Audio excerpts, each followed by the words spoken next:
जिस अलिफ मुतालिया किताब बेदा बाब न पढ़दा हो, छोड़ सिफाती लधुस जाती ओ आमी दौर चा करदा हो।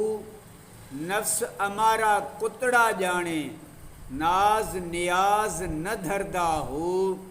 क्या परवाह तिन्हानू बाहू जिन्हा घाड़ू लधा घरदा हो।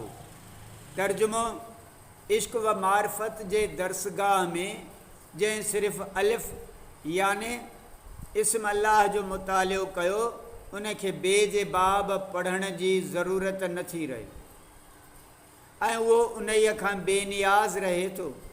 अहिड़े आरिफ़ बिल्लाह सिफ़ाती याने दुनिया व अक़बी खे छॾे ज़ात इलाही खे हासिलु कयो ऐं आम सिफ़ाती खे दूर करे थो। अहिड़ो आरिफ़ बिल्लाह नफ़्स अमारा खे हिकु ज़लील कुतो सम्झे थो ऐं उन जे नाज़ न्याज़ खे तस्लीम नथो करे।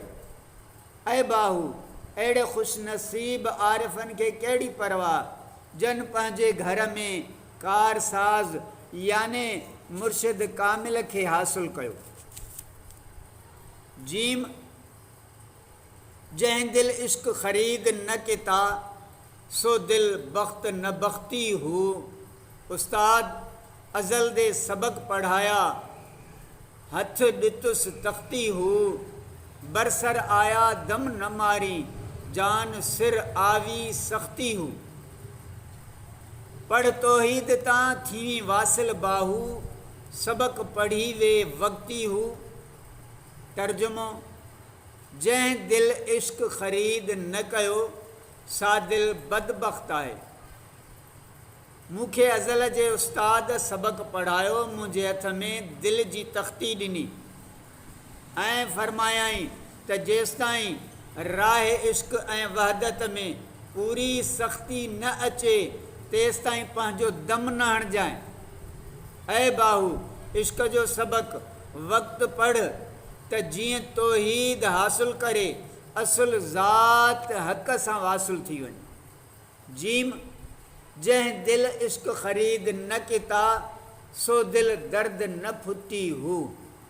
उस दिल थी संग पत्थर चंगे जो दिल ग़फ़लत आटी हू। जंहिं दिल इश्क हुज़ूर न मंगिया सो दरगाहूं सुटी हू। मिलिया दोस्त न उन्हा बाहू जिन्हा चूड़ न कीती तरटी हू। तर्जुमो, जंहिं दिल इश्क ख़रीद न कयो तंहिं दिल में ॼण दर्द ई न उभरियो, यानी उहा दिल दर्द खां ख़ाली आहे। जेका दिल ग़फ़लत में फाथल आहे उन दिल खां त पत्थर बि चङा आहिनि। जंहिं दिल हुज़ूर अलैहिस्सलातु वस्सलाम जंहिंजो इश्क तलब न कयो सा दिल दरगाह इलाही मां तड़ियल आहे। ऐं बाहू, जन पंहिंजी ज़िंदगी जो सरमायो मारिफत जी तलब में बर्बाद न कयो उन्हनि खे हक़ीक़ी महबूब न मिलियो।